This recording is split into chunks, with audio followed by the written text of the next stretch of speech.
Hi everyone, welcome to the second episode of Arena Media. So, just before I get onto today's topic, I just want to say a big thank you to everyone who followed me on Twitter, Tumblr, subscribed on YouTube, retweeted, reblogged, liked, left comments.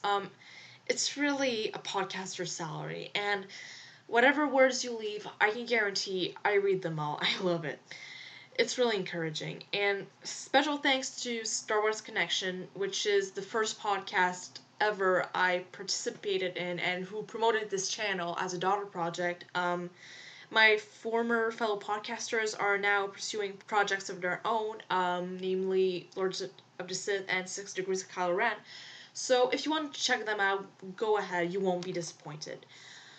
So today's topic is about what is probably one of my favorite video games of all time, namely Knights of the Old Republic, with its first game celebrating its 15th anniversary this year. So it's just one of BioWare's many RPGs, and in my humble opinion, it's the best Star Wars video game ever. So this isn't the first time I'm talking about Knights of the Old Republic in a podcast, or KOTOR, as I like to nickname it.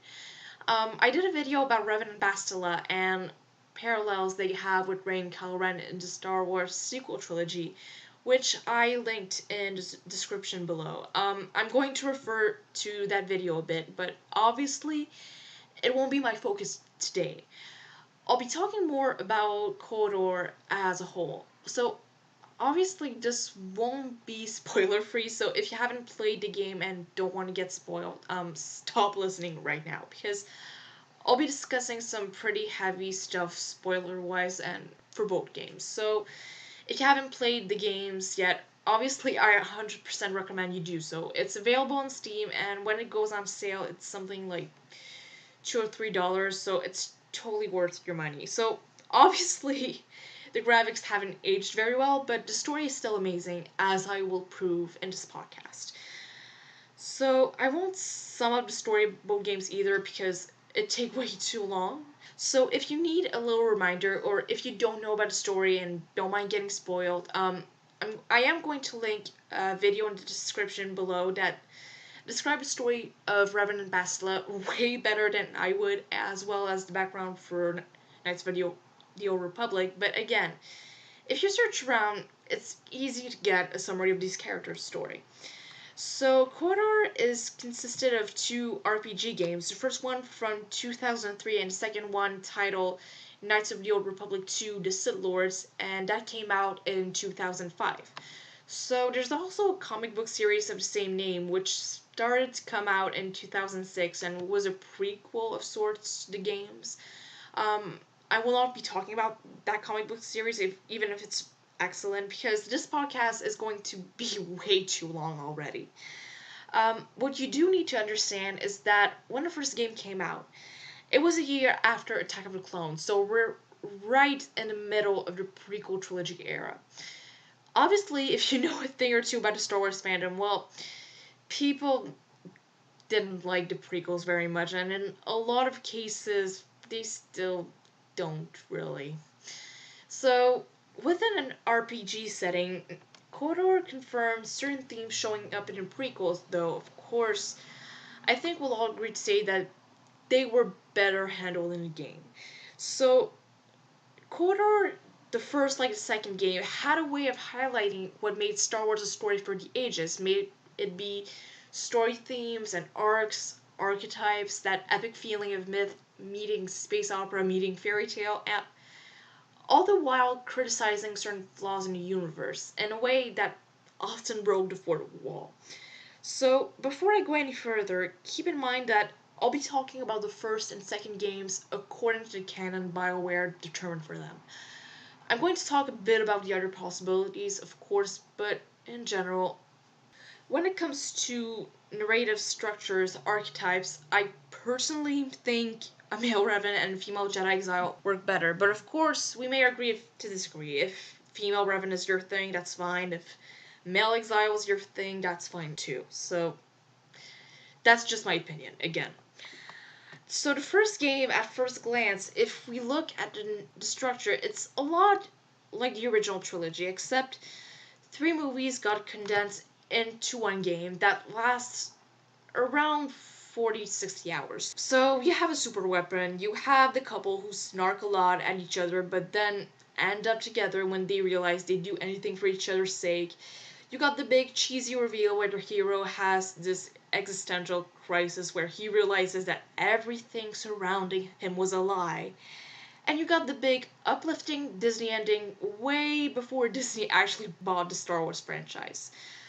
But when you think about it, that's the superficial level, or rather, the overall narrative structure. Because in spirit, the KOTOR video games are a lot closer to the prequel trilogy than the original trilogy.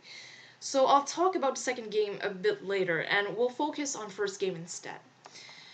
So in the prequel trilogy, there's this ongoing debate in the fandom that the Jedi, well, they were pricks. Though there was that big debate going on considering that, well, let's just say the prequels had an unfortunate tendency to really spell out things, so because of that, well, one side thought that we had to root for the Jedi since they were what TV tropes would call designated heroes. The other thought that George Lucas had made them pricks on purpose, and nowadays I tend to think the latter. Because the fall of the Jedi is not simply due to Palpatine's over-elaborate plan culminating in a war where dog eats dog and where there are morally questionable things done on each side. So I don't think I need to explain it for, the Sith or Separatists, but on the Jedi and the Old Republic side, there's of course the Clone Army and the whole ethical debate surrounding it, and there's the Jedi Order itself. So the Jedi, of course, they're presented in a way that's very idealized and all shiny in the original trilogy when Obi-Wan describes the galaxy's past history to Luke in A New Hope. And I'm not saying they were necessarily bad. I mean, if I had to pick a side between Sith and the Jedi, I'd probably pick the Jedi in a heartbeat. But in the prequel trilogy, the Jedi had come to a point where they were stale and out of touch, and they had a very dogmatic approach to their teachings and beliefs. So if we look at the Star Wars saga as a whole, and by that I mean the prequel trilogy, original trilogy, and sequel trilogy, it's basically a cycle. The point is not that religion is inherently bad, because yes, all the beliefs surrounding the Force, the light side, the dark side, it's all basically a religion that takes inspiration from Buddhism and Eastern philosophies, but also Christianity as well. So of course, wanting peace, encouraging knowledge and wisdom, and being compassionate, they're not bad things at all. Actually, those are all virtues that would make the world a far better place if everyone believed that. But in the prequel trilogy, part of the reason why Anakin falls to the dark side is because the Jedi Order has failed him. So, you probably heard about the 5 stages of grief, right? So, denial, anger, bargaining, depression, and acceptance. However, when you're grieving, in some cases, you don't necessarily go through those stages in that exact order. So for other people, some stages will be very short, while others will last for a long time. It kind of depends on the temperament and your overall personality. So of course, going through these stages is part of the process of healing in order to get to the final stage, which is acceptance. So acceptance, of course, is about letting go. So the problem with the Jedi is that they expect you to go straight to acceptance without even going through the first 4 stages, and those 4 stages are seen as playing with the dark side. Now, yes, it's definitely a problem when you permanently stay in those stages, but you also need to go through that process. You can't just expect that person to just bottle it all up and forget about it, because it's not going to just leave. It stays inside and it threatens to blow up any day, any time. And long story short, when it does come out, it's not pretty at all. Of course, the Jedi's failings don't limit themselves to Anakin. As much as a nuclear human disaster Anakin can be, he was part of a bigger machine, and that machine was dysfunctional before he even showed up in the Phantom Menace. So the context in which the Jedi are involving in Phantom Menace is kind of vague on certain levels. At this point, they're diplomats, a police force, like the Templars from the Middle Ages, but in face and with glow sticks. Anyway, we're told at some point in the movie that the last recorded fight between a Jedi and a Sith happened nearly 1,000 years ago. And it hints at additional material like the Clone Wars TV series as well as the new Disney canon. We can see that 1,000 years ago there was a big conflict which led to Sith being annihilated, at least in appearance. Because of course there was Darth Bane, who was introduced into canon with the Clone Wars, and he's the one who established the rule of two. So it doesn't seem like Darksiders were roaming around freely, since Mace Windu and Yoda seemed pretty skeptical when Qui-Gon and Obi-Wan told them about Darth Maul. So that inactivity left the Jedi becoming somehow rusty in terms of might and force power, but also in their philosophy. Again, it's not that the core is bad, it's how it's interpreted, because the Jedi became disconnected from reality. And in KOTOR, it's kind of a similar situation, albeit in a very different context. So the Jedi Order is not in a good state in KOTOR due to a conflict with Darth Jedi led by Exar Kun. But there are Mandalorians at the Old Republic store, civilians are dying, and while being still weak by that civil war of sorts is an understandable motive for being careful, while considering the situation and how to intervene, it does at times seem that the Jedi were going for something that would have ended up being too little, too late when it comes to Mandalorian war. So you look at the hardcore Jedi like Atris or Vandar or even Bastila before Revan melted her out. They don't seem that regretful that they didn't do the minimum in the first place and that they waited too long, which ended up with the whole mess with Revan. There's really zero self-reflecting on their part, and of course, Revan and Malak are understandably easy targets, so it's easy to blame them. The Jedi exile became a good scapegoat as well, in a pretty cold-hearted way, but I'll come back to that later. So after this whole mess, they don't want to change. They keep thinking that they didn't do anything wrong, and that's what ultimately destroys them, like the Jedi in the prequel trilogy were destroyed. And then, of course, there's Jolly Bindo. So, in the KOTOR storyline, Jolly is referred to as a Grey Jedi, which is a term in the last few months that has been criticized quite a lot. So, I referred to it a bit in my video about Revan and Bastila when I was still with Star Wars Connection, and there seems to be a bit of confusion when it comes to the definition of a Grey Jedi, also a bit on the terminology levels. So buckle up, kids, because this translation student is going to give you a terminological analysis of Grey Jedi. Don't worry, it'll be fun. So of course, first question we have to ask ourselves is, what is a Jedi? Or rather, what is a light side user? So the most basic definition is someone who uses the light side of the Force and believes it's the most beneficial path for personal development. So if we look at the new canon, there seems to be this will to go away from the Jedi's monopoly on the light side. So Ahsoka Tano in Star Wars Rebels is definitely a light side user, but she claims high and loud she isn't a Jedi. By that logic, Jolie is kind of a light side user the same way Ahsoka is.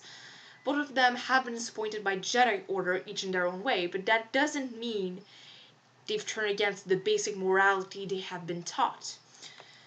So, is Jolie a Jedi or not? So, the answer would probably be no. And then there's the adjective grey, which is pretty much the one thing, in my opinion, that had everyone confused, to say the least. By grey, people don't necessarily mean that, oh, I'm good when I feel like it, and I'm bad when I feel like it. It's more of a different outlook than the Jedis or the Siths, and it's something that's less, let's say, black and white. So of course having a sense of what is right and what is wrong is essential. It's always been, and it always will be. Some may say we live in troubled times, but we could also ask ourselves, was humankind ever at peace?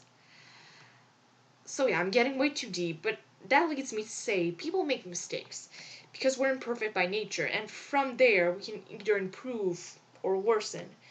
But either way, if you become too demanding as a Jedi or downright hateful as a Sith, you end up either way being unforgiving. And the concept of Grey Jedi is appealing because it presents a fair middle ground, but is it really grey? Because could it be something more pragmatic? Because again, if you look at Jolie, he believes in the Jedi's core principles. He just doesn't believe in the Jedi doctrine anymore, mainly because he failed to kill his fallen to the dark side wife, who later went on and killed lots of people. So his grief to the Jedi is basically that they went too soft on him and that they didn't punish him for it. Yeah. So Revan and Bastila, obviously, they're there to prove him wrong, and they also follow ultimately a similar path to him when it comes to Jedi doctrine after the events of the first game. They just don't like the way the Jedi go by it. So grey is used as an adjective since it's a mix of black and white, but not because it's a case of being morally ambiguous. So, to conclude, Your Honor, the concept of Grey Jedi actually makes a lot of sense. You just kind of need a better name for it, and we just don't have that yet. So since we spoke of Revan and Bastila as Grey Jedi, I mean, whatever the hell you want to call them, I don't care. Another interesting parallel KOTOR had with the prequel trilogy even before Revenge of the Sith came out was how Revan and Bastila are reversed Anakin and Padme. Kind of like how Rey and Kylo Ren are as well, but again, I spoke of it in my Star Wars Connection video. So obviously, we knew in 2003, even before Revenge of the Sith came out, that things wouldn't end well for Anakin and Padme. But the writers for KOTOR already predicted what themes would be predominant in Anakin's fall when it comes to Padme. So, as I said before, on a surface level, Revan and Bastila are a lot like Han and Leia. They snark a lot, Revan drives Bastila crazy, and their relationship at first has a bit of a slap kiss feel to it. But it goes deeper than that. Han and Leia are, to an extent, pretty lighthearted as a romance, at least until the whole I love you, I know, that just turned everything, and I mean everything around, even if it was there from the beginning, but that's a topic for another day. So Star Wars is basically high fantasy fairy tale in space. So Han and Leia are the pirate and princess like Buttercup and Wesley, Anakin and Padme are Romeo and Juliet, Lancelot and Guinevere, you get a picture. So Revan and Bastila are basically a deconstruction of Beauty and Beast, but more so a deconstruction of Pygmalion and Galatea. I'm probably not pronouncing them right, and I apologize for that in advance, but to think of other examples of Pygmalion and Galatea types of stories, think My Fair Lady or Pretty Woman. But except that instead of having the female character as Galatea, it's the male character and it's Revan. And of course, things do not go as expected. At all. So the story of Revan and Bastila starts thusly. They meet, he's a Sith Lord, she's a Jedi, so obviously they fight. Malak, like the backstabbing a-hole he is, shoots on Revan's ship. Revan is badly wounded, and Bastila heals him, because it's the right, compassionate thing to do, but creating their force bond in the process. Oops. The Jedi, of course, hope to get something from this, so they brainwash Revan against Bastila's wishes, so he can be the perfect little Jedi and hopefully lead them to whatever his Sith Lord self was playing and how he got so many resources so quickly. As a thanks, Bastila gets the oh-so-pleasant task of making sure Revan doesn't stray. Basically, that there's no glitch in the Matrix. Fun! So, Bastila has to make sure Revan stays the good little Jedi, and if you play Revan as light side, that's not too hard. Even when you play him as light side, despite all the teasing going on, Bastila still sees that Revan is fundamentally a good person who just wants to help those who are in need. Which makes a lot of sense because even at his worst, when he was Lord of the Sith, Revan still had the greater good in mind. So, of course, he was still pretty ruthless. But the reason why he went to war against the Old Republic in the first place was to make sure it was ready for the Sith Empire's invasion. So, the fact that Revan is at the basis, not a bad seed at all, and that he's even a kind, compassionate individual who genuinely wants the greater good, that's what makes Bastila fall in love with him. And at that point in the story, it comes to Revan naturally. It's not Bastila's job to fix him and show him what's right and what's wrong. He even lightheartedly makes fun of her when she tries to boss him around. And thing is, Bastila is a bit of a Jedi extremist, and personality-wise, even if she tries really hard to work on herself, she isn't really made to be a Jedi, because to her great despair, she's impulsive, arrogant, and she holds grudges. Not exactly good Jedi material. And add some daddy issues that were never really dealt with, her guilt over brainwashing Revan, how she feels that the Jedi Council has been using her, and most especially the fact that all those negative feelings stayed bottled up for actual years. You can guess that when all of that will come out, it won't be pretty. At all. So Revan is a lot more chill than your average Jedi because he's the epitome of a great Jedi. Whether she likes it or not, because of their Force bond, he ends up more or less unwittingly changing her. Instead of Bastila in the Pygmalion role, Revan takes up that role instead. And if you look at it, it's not necessarily for the worse. Bastila does come to a certain realization that, hey, I need to loosen up a bit. I need to face my feelings and not bottle them up. So to a certain extent, she realizes that she's much happier that way, but obviously, near-lifetime habits are hard to break.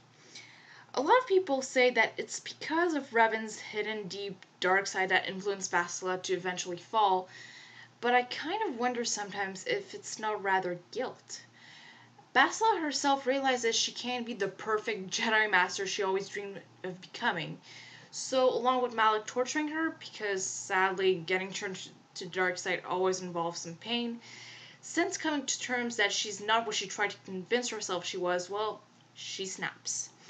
And from there, that's when the Pygmalion and Galactic aspect of Revan and Bastila's story becomes completely deconstructed, and it goes full on star-crossed lovers.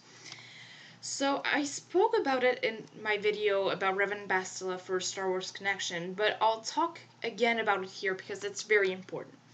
So the whole concept of star-crossed lovers is that there are circumstances forbidding the couple to love each other freely, and those circumstances are often due to conventions, either family, society, religion, law, you get the picture. Star-crossed lovers' stories can either end happily or tragically.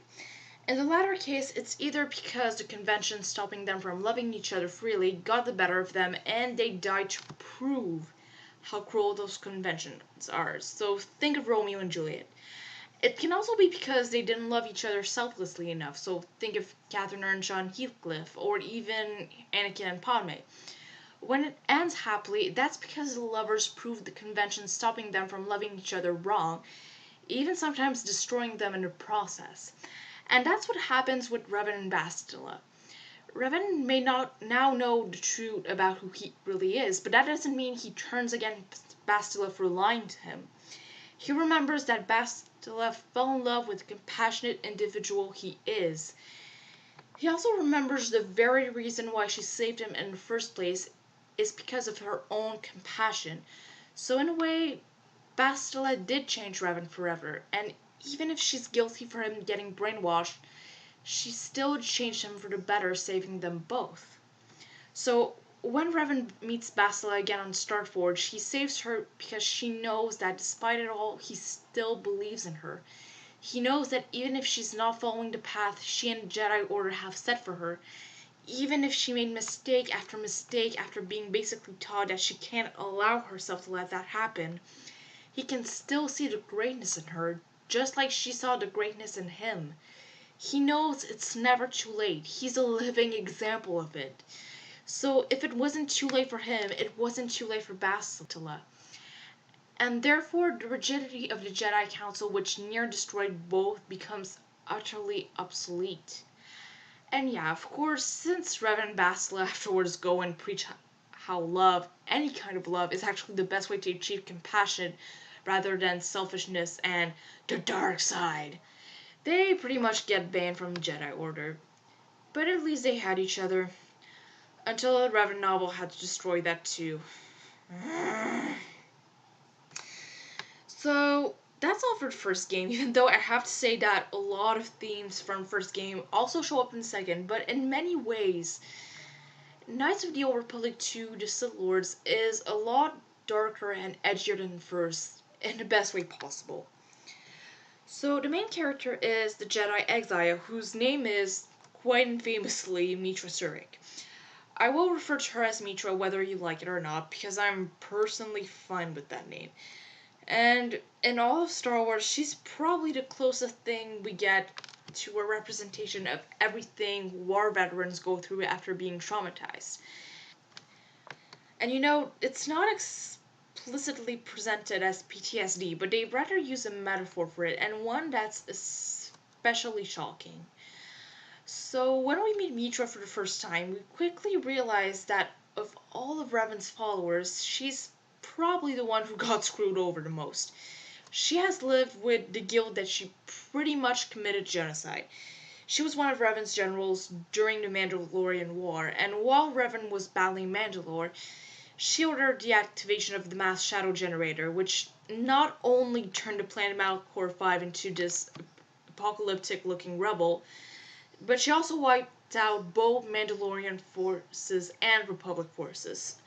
So the guilt of that action was so great she cut herself from the Force, so she wouldn't feel the cries of suffering through the Force when it happened. So because she was of no use to Revan and Malak, while they went to the unknown regions to eventually discover the Sith Empire, Mitra was alone. On one hand, she never regretted going to war, because like Revan, she couldn't stand and see Republic civilians getting killed by Mandalorians. But she paid a price, and dearly so. So of course she admitted she needed to face judgment for her war crimes on Malachor 5, so she went back to the Jedi Council. And again, another proof that the Jedi had lost sight of what their essence was and being stuck in dogma. They don't care that she suffers from huge guilt. They don't care if she went to war with her heart at the right place at first. They don't even care that she's the only Revan follower who actually came back to face judgment. They even made her the scapegoat for it. So they exile her, and as broken as she is, Mitra still knows that this is all bull. So even if she's already predicting their upcoming doom, she plants her lightsaber in the center stone of the Jedi Council room before storming out. So during the years between her exile and the events of KOTOR 2, we don't really know what has happened to her while she was in the Outer Rim. It could be because KOTOR 2 was kind of unfinished, but you could clearly say it was intentional to show that she's in this state of limbo between life and death. And once she's pulled out of it and thrown back into action, that's when she starts living again and reconnecting with the Force. Because she does not belong with the dead as she is still alive, no matter how broken inside she is. No matter what horrors she saw, what horrors she committed, she can come back. No one is ever really gone, and anyone can heal. And the reason why Mitra Surik heals is because she is given a new purpose. She's the one who rebuilds the Jedi Order with the help of all the companions she met along the way and who, like her, needed to heal. So there are reveals later on about her special connection with the Force, but before I get to that, we have to talk about the Sith. Because the Sith, especially in the second game, are basically foils to the Jedi exile. So the whole point with the light side is that you have a bit of a symbiotic relationship with the Force. As Shirat Imon would say, I am one with the Force is with me. The dark side, on the other hand, exploits the Force and even feeds from it. When I say feed, keep that in mind because I'm using that verb for a reason. You'll understand why later. So for the dark side, the Force is kind of like a drug. You look at the Sith, not just in KOTOR, but in other Star Wars media as well. But in most cases, there are people who've been hurt. So the Force is basically this drug you get high from. It eventually has your physical appearance decay, and ultimately, you're so consumed by greed, by pain, by sadness that it ultimately destroys you as well. So you look at Sith code, and if you read it, you kind of realize, wow, those people who think that must be really hurt. So if you just let yourself be dominated by negative emotions, you're not going to help yourself. You're going to destroy yourself. The Sith are basically an extreme version of I'm miserable, so I'm going to make everyone around me miserable as well. So of course you can't live your entire life wallowing in pain and anger and sadness. Yes, you have to learn to let go, to forgive, and it's something that's especially hard in our society today, with this whole atmosphere of never forgive anyone ever. That doesn't mean you should be a doormat, not at all. You have every right to stand up for yourself, but you can't just let your anger and your pain always control you. That's basically what the Sith are all about. And that's why getting turned to the dark side involves torture. A lot of torture. So, the Sith Triumvirate, which is composed of Darth Nihilus, Darth Sion, and Darth Traya, they're basically three different representations of that way of thinking. But we can also talk about Darth Revan, Darth Malak, not Bastila, because I spoke about her before, a bit of Juani, and of course, Atris and Adan Rand. As I mentioned earlier, Darth Revan, even in his darkest times, he always had the greater good in mind. You know, he invaded the Old Republic, but that was to take control and have it ready for the Sith Empire's invasion. He's basically the epitome of the evil Knight Templar, or Blood Knight, as TV tropes would say. You could say he's the ultimate pragmatic as well. Noble goals, but ready to get said goals by any means, no matter how ruthless they are. You know, he won't do something evil just for the sake of evil. So Darth Malak, on the other hand, added to being a bit of a green-eyed monster. I mean, Revan chopping his jaw off probably didn't help. So he's Revan's opposite in certain regards. You know, he can be evil for the sake of evil, like, you know, wiping Terrace out of spite. Even if I spent 4 hours on Terrace doing errands, helping people, fighting radicals, looking for a bike part while fighting a gang to get set apart, all that only for Bastila to not shut up about how she so did need to be saved. Well, I mean, at least I got to meet Mission and Zalbar. Mission is bae. So Malak is kind of an hors d'oeuvre, though. So is Juani, because her fall to the dark side is very similar to Anakin's. This said, if I'm not mistaken, she's the first LGBT character in Star Wars and BioWare, and you can romance her if you play a female Revan. So the Sith Triumvirate is when things get really interesting. So first of all, you get Darth Sion. He's basically the living embodiment of how Sith get their power from pain. Like, literally. The guy is basically a walking Frankenstein zombie abomination. Every single wound he has does not heal, but he doesn't die from them. Sion doesn't want to die out of pure spite. I'm not even making this up. But again, I'm saying spite kind of as a joke, because it goes a lot deeper than that. So, I've read somewhere that Darth Vader's suit is by no means comfortable. Actually, Palpatine had the suit designed exactly for that purpose, to have Vader constantly in pain no matter what. So the way Vader reacts to this is different from Sion. We meet it again in New Hope, and he's an empty shell. His pain is the only thing that still drives him and allows him to draw power from, but otherwise, he just doesn't care about anything anymore. Sion, on the other hand, is in constant pain as well, but there's no bitter resignation like we have with Vader. The guy is angry. Constantly angry. And he wants to rip apart anyone he meets. When it comes to the Jedi exile, if you play him as male, he's very jealous, kind of an unfavored sibling who's jealous that their parent, Kreia in this case, prefers their much talented sibling to them. If you play the exile as female, however, it's a villainous crush.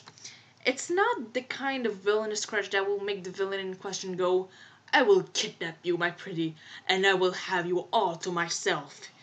No, he's in denial about it first, and when he comes to realize that he has a crush on Mitra Surik, Jedi Exile, he hates himself for it. So it's more, what is this weird tingly feeling in my stomach that's not pain for once and actually feels good? It must be love. It's so gross and mushy. I hate it. So after 3 Sith and second game, Cyan is the one who gets the most, how can I say this, bittersweet ending. When he faces Mitra for the last time on Malachor 5, she cannot kill him, but she sees first thing he tries to do is to convince her to leave. She'll still die if she leaves to him, but he wants to spare her the pain because he knows what terrible fate is awaiting her if she persists. And that's what makes Mitra basically encourage him to let go, even just for a moment, because deep down she understands him. She cut herself from the Force in order to avoid immense pain, and she meets someone who has to live in immense pain constantly. So she helps him, acting as the Jedi she always was, deep down. He accepts death, and for the first time in we don't know how long, he feels at peace. And he dies happy. So, next member of the Sith Triumvirate is Darth Nihilus, aka Darth Panda. Nah, seriously. His mask makes him look like a panda. Anyway, to get more serious, he's basically all about hunger, exploitation, greed, even abuse. So, as I said earlier, I explained basically that, the light side is kind of this symbiotic relationship with the Force, while the dark side is all about, exploiting it, feeding from it. And Nihilus is pretty much a literal example of that. Because unlike Cyan and unlike a lot of Sith, Nihilus doesn't draw his power from the dark side using pain. Anger, I don't know, but we don't know that much about the guy's backstory compared to Traya and even Cyan, but he's definitely the Hyde to Mitra's Dr. Jekyll. For Mitra, as we learn later in the game, I didn't talk about this before because I wanted to keep this for when I talk about Nihilus. Her slowly reconnecting to the Force after cutting herself is not due to her slowly getting it back again. She's literally a black hole, and to the Jedi Council, she's an abomination, no matter how light side you play her. So her reconnecting to the Force is due to this symbiotic link she has with her companions. And yes, she does feed from them, which makes that she influences them. But if you play the canon playthrough, which is light side, it's actually beneficial for them. She influences them to become better people, to go forward, to get rid of their own demons, even awakening their dormant Force sensitivity. And those people will be the ones who eventually rebuild the Jedi Order from ashes. And as I said before, Mitra is basically this metaphor for PTSD, survivor guilt, and this symbiotic relationship she has with her companions proves how much it is important to be surrounded and loved in order to heal. And like for Revan and Bastila, unselfish attachments are not from the dark side, quite the contrary. Unselfish attachments inspire you to be a better person and to care for others.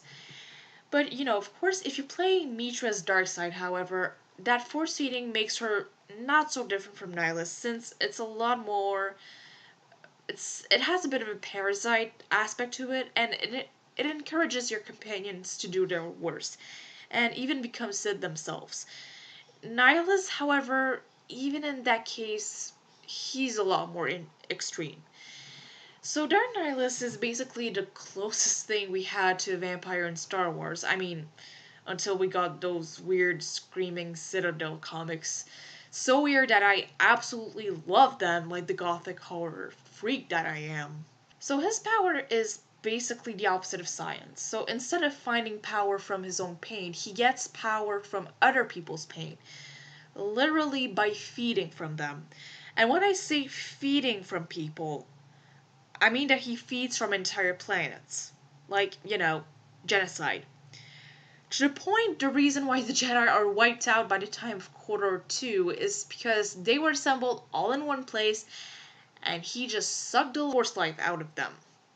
Long story short, Palpatine can suck it. This is the worst pun I've ever made.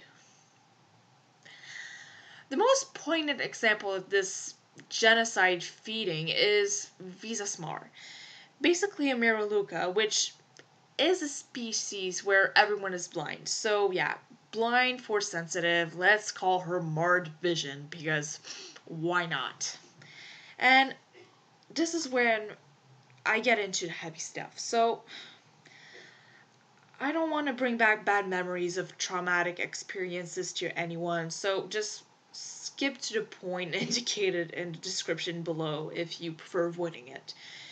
So I'll be talking about abuse that's coded as of sexual nature. So if you prefer avoiding that topic, which I understand, just skip to the indicated time, starting now.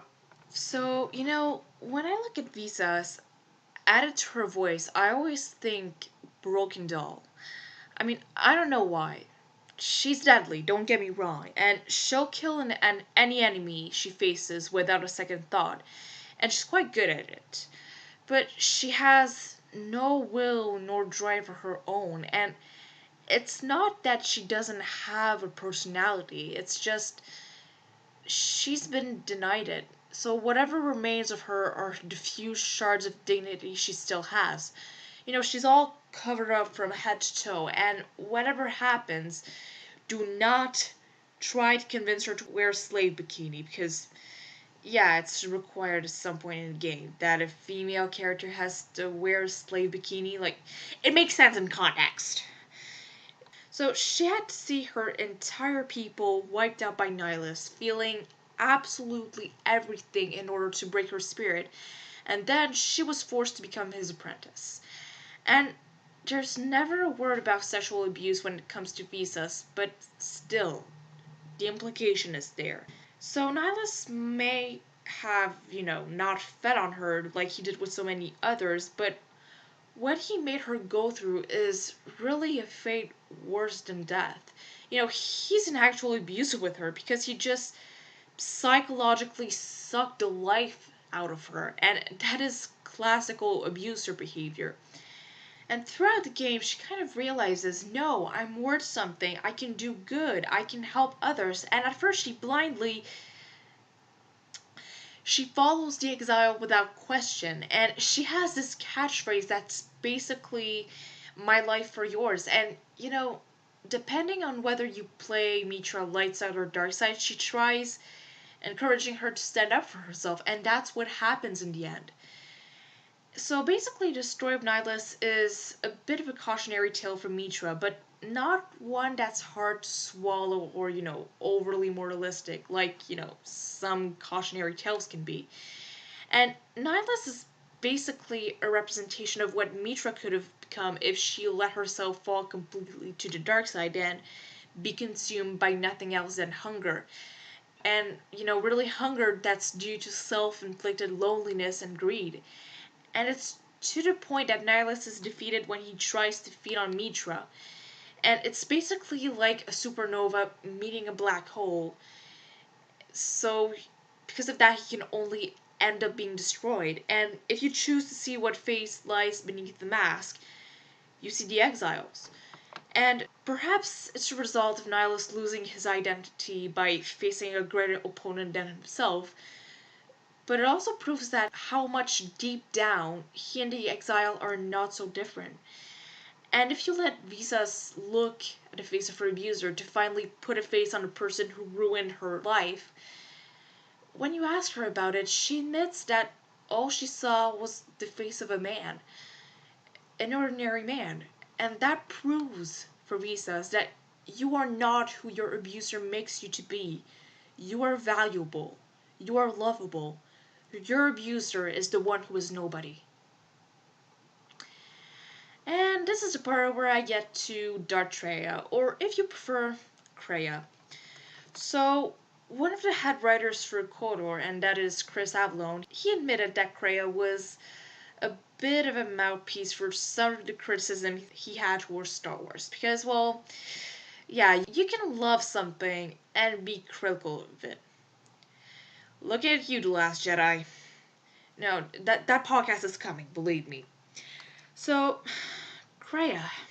I mean, how can I even begin to describe Regina George? I mean, Kreia. Actually, it's quite simple. She's Lucille Bluth in space. So, like Darth Revan before his big brainwash, she's kind of a dark side user, albeit with a grayer morality in the sense that she's much closer to the dark side, but she's only gray because she doesn't approve of violence or cruelty for the sake of violence and cruelty. So she says she's an ex-Jedi, and even if it's never explicitly said anywhere, a lot of people think she might be Aaron Kay, who used to be Revan's master, but I'll talk more about Aaron Kay in a few minutes. So she's against the Jedi, obviously. But she's also against the Sith, which is understandable, considering what Nihilus and Sion did to her when they got power hungry and kicked her out. About that, she says they make her suffer indignities, so I'll let you guess what that was all about. I guess you could say one of Kreia's qualities is that she's very protective of her students. Seriously, do not try to harm Mitra. She will get you. I mean it. So she has this twisted motherhood about her when it comes to the exile, and if she is Aaron Kay, that makes a lot of sense. So the story of Aaron Kay is that she fought the Mandalorian Wars along with Revan, and during that time she was his Jedi Master. And she fell in love with an Ishani general called Usanus. So, thing is, of course, Jedi can form romantic attachment, and Usanus was married. Regardless, they had an affair. Aaron Kay got pregnant and gave birth to a daughter called Brianna. So Brianna was raised with her half-sisters, but she was branded as illegitimate her entire life and mistreated because of it. So she never met her real mother.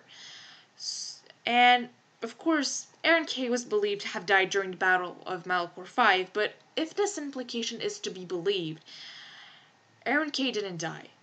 She found an old Sith Academy on Malachor V and met the Jedi who were to become Darth Nihilus and Darth Sion. And she became Darth Traya, the Lord of Betrayal.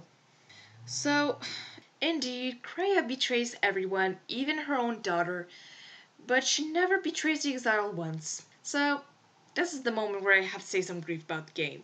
You know, if you play the exile as female, you get a disciple in your team. And the disciple, I mean, he basically looks like the guy you locked up in a locker in high school, basically. And, you know, if you play the exile as male, sorry about that, you get the Handmaiden, which you can't get if you play the exile as female, and you don't get the disciple if you play the exile as male. So, if you play the exile as male and you romance the Handmaiden, so Kreia becomes jealous, and, you know, I think male exile and the Handmaiden is kind of the canon romance choice because Visas, I mean, she's nice and all, but maybe having a romance with the guy who saved her and, you know, considering she has self-esteem issues, I mean, if you ship it, that's fine with me. Totally fine.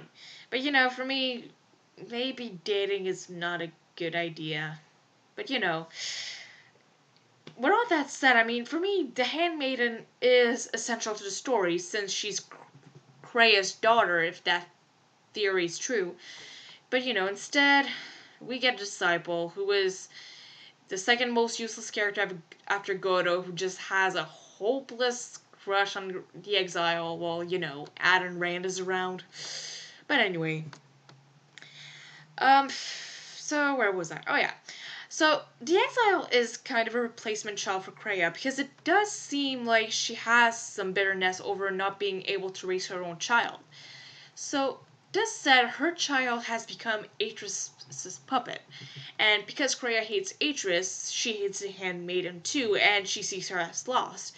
And she uses her to get to Atris. So if you play the exile as male, you kind of get a bonus because of the fact that, like a very jealous mother, she doesn't like the fact that her surrogate son is starting to, come of age, fall in love with a girl, so his mother figure isn't his priority in life anymore. And I kind of wish we got more of the Aaron K angle with Kreia, but it seems to me like the writers kept it ambiguous on purpose.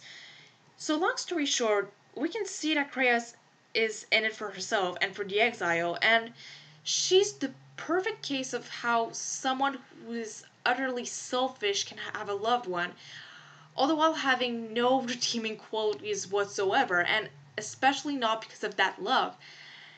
And honestly, I don't think I've seen a character quite like Kreia. And this said, as much as she claims to care for the exile, she still uses her.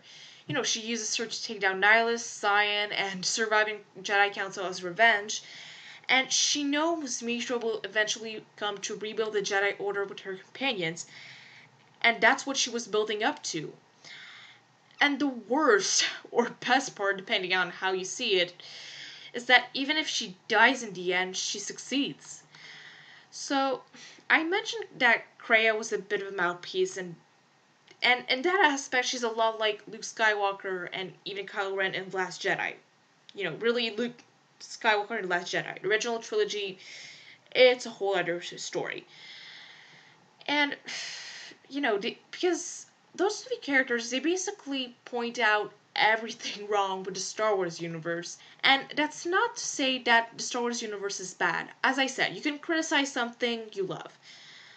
But world building is something very elaborate and complicated, and as talented as a world builder George Lucas could be, albeit with a few big flaws, every universe is gonna have plot holes. So, before you get offended, it's like human nature. World building will be imperfect. You can't think of every single detail, unless you're Tolkien and you spend years and years and years on Middle Earth and elves and even make up languages and drive C.S. Lewis crazy. Some people will see flaws you'll have completely missed. And right from the bat, Kreia will complain when the exile does things that are, in her opinion, stupid good or stupid bad. Well, she complains about everything, but that's mainly to push Mitra to learn to think by herself and not just give the equivalent of a very Victorian, but my papa and my mama told me to. Speaking of stupid bad, it's kind of hard to play a dark side character in both KOTOR games because you really are stupid bad. I mean, I'm not going to talk about Kreia's philosophy and her hatred for the Force in this podcast, mainly because I'm keeping it for my The Last Jedi podcast.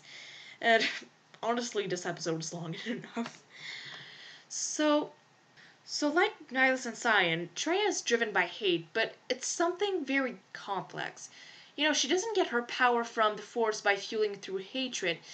She actually believes she's powerful because she hates the Force itself. She hates how the Force has a will, how you end up only being a puppet to it, and she's basically Lilith. And one of the reasons why she considers the exile her most brilliant student is not only because of her defiance, but also because she's this black hole in the Force. She isn't controlled by the Force's will. The Force bends to her because she's a black hole. And on the complete opposite of Kreia, we got Atris. So, Atris is basically Bastila on steroids. That is, Bastila before Revan mellowed her up. And she's a stuck-up librarian. Literally. So, the big difference between Bastila and Atris is that even if Bastila was a bit of a Jedi extremist, she always had that compassion about her, and it's that compassion that had her spare Dark Revan. Atris is basically the light side gone too far, and so far, it becomes the dark side. Atris has absolutely no compassion about her. She's intolerant to any mistake, and she is so utterly convinced that she is beyond reproach that it enables her to judge pretty much anyone and study Sith holocrons under pretense of wanting to study the dark side and annihilate it better. Except that being exposed to the dark side, all the while thinking you are above it all, ends up influencing you. So, Aegis falls, but her hatred doesn't stem from somewhere obvious. It's a lot more pernicious than that.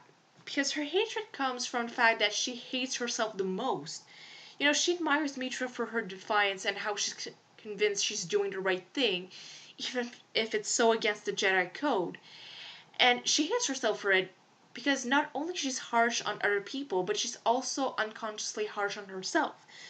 So when she falls, it's partly out of despair, just like how Anakin fell to the dark side out of despair because he thought that when Palpatine killed Mace Windu, that, at that point he was beyond saving.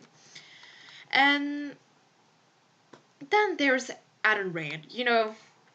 He's basically a dwarf. And a very, very, very dark, messed up version of Han Solo. Like, can you imagine Flynn Rider as a Sith assassin? Yeah, me neither. That's what Adam is, though. Basically, Adam was a Sith assassin under Revan's command whose targets were Jedi. He had to hunt and kill Jedi, and he enjoyed it. Until the day he met a female Jedi who basically made him feel so bad he deserted. So yeah, he's clearly messed up in the head, and he falls in love with Mitra because, like that Jedi he met so long ago, she's determined to see the good in everyone and help everyone. So that's fueled by Mitra's survivor guilt, obviously, but while he just wanted to run away, she goes back straight to the danger because she's convinced it's the right thing to do, and that attracts him like a moth to a flame. And yeah, there's Mitra having a symbiotic relationship with her companions that helps, but that influences him to become a better person. So Adam has potential. He has potential to change, and he has potential to do something good. So, as you can guess, I ship them. Even if Mitra is more or less oblivious to it due to, being a Jedi and not really being used to that kind of attention. No, like, seriously, those two make Rey and Kylo Ren look like kittens and puppies. More so than Revan and Bastila. Like, seriously, I don't know why everyone is freaking out. So, depending on the ending, either he dies protecting Mitra from Sion, either there's an unfinished ending where we see Adam leaving with Mitra to the unknown regions, possibly to find Revan, and then Adam isn't mentioned at all in the Revan novel, for reasons. So, for all that meta commentary these two games have on the Guardian Light, it's, as I said before, it's really hard to play as a Darksider. In the first game, you're just stupid evil, which is missing the point of Revan entirely because he was the ultimate pragmatic, morally gray evil. Malik is supposed to be closer to stupid evil, and even he isn't exactly stupid evil. And seriously, Palpatine is easily the hammiest villain Star Wars ever was, and even he wasn't that stupid. It got a bit better in the second game, but not so much. Thankfully, BioWare learned its lesson, and playing as a renegade in Mass Effect is a lot more logical than playing Darksider in Knights of the Old Republic. So, conclusion. The level of storytelling and meta commentary in KOTOR is hard to top up.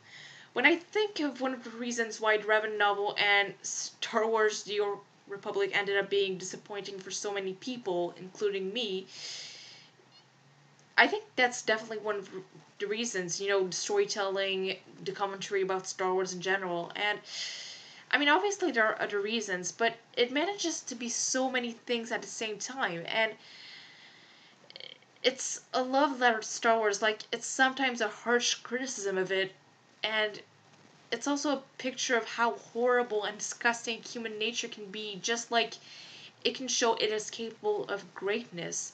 It's dark, it's gritty, but it's also so optimistic and hopeful, and personally, that's what makes me believe it's probably the greatest Star Wars video game of all time.